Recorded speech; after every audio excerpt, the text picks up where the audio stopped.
Good day everyone. This is Arian Paborada, first year BSIS Bachelor of Science in Information System, Set A. In this video, I'm going to discuss the nature of mathematics. Mathematics reveals hidden patterns that help us understand the world around us. Now, much more than arithmetic and geometry, mathematics today is a diverse discipline that deals with data, mathematics, and observation from science, with inference, deduction, and proof, and with mathematical models of natural phenomena, of human behavior, and of social systems. As a practical matter, mathematics is a science of patterns and order.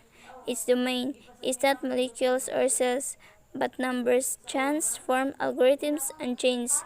As a science of abstract objects, mathematics relies on logic rather than on observation as its standard of truth, yet employs observation, simulation, and even experimentation as means of discovering truth.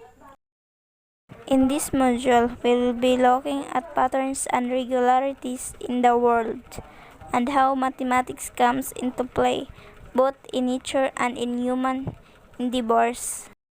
Now we will talk about patterns and numbers in nature and the world.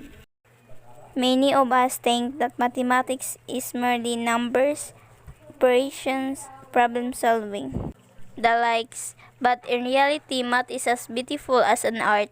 In fact, even the most famous astronomer Galileo Galilei once said, "Mathematics is the language with which God has written the universe." If you want to understand the world using math, there are steps to follow. First, you need to find patterns. Next, you need to represent that patterns in the form of symbols, shapes, or numbers, and finally interpret these patterns. There are so many patterns around us. In countries with 4 seasons, the sequence is always winter, spring, summer, and fall.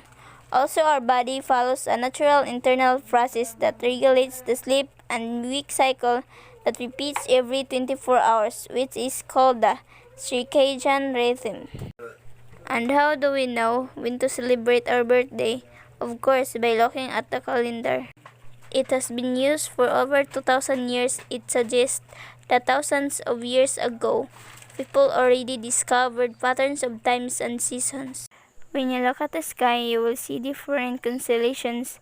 These patterns were used by poets, farmers, and astronomers to identify stars in their location. On the other hand, these 12 subject constellations were the signs of the zodiac and are famous today for their use in astrology. Patterns, as you can see on the example I mentioned a while ago, are regular, repeated, or recurring forms or designs. Every day we use patterns, and it helps us understand, manipulate, and appreciate the world around us.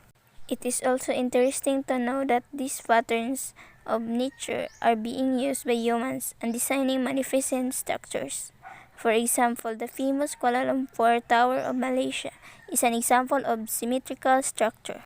Symmetry indicates that you can draw an imaginary line across an object, and the resulting parts are mirror images of each other. For example, this butterfly demonstrates symmetry because the left part of each is a mirror image of the right part. Another example is the Leonardo da Vinci's Vitruvian Man. It shows the proportion and symmetry of the human body. Aside from two-fold symmetries, we also have three-fold symmetry, for example, spiderwort, five-fold symmetry, for example, starfish. And can we consider a snowflakes as an example of six-fold symmetry? Of course, yes, because it contains six folds of symmetrical figures. But did you know that a snowflakes is a famous example of fractals? Okay, so fractals are objects in which the same pattern occur again and again at different scale and sizes. There are also many unique patterns in our body, like the DNA and fingerprints. No two people have exactly the same fingerprint. So, with all of these things in mind, where is mathematics? From a right viewpoint, mathematics is in people and communities, our daily routine, nature, and occurs in the world. So, what is mathematics for? Mathematics help us understand, manipulate, and appreciate the nature and the world. And that's all.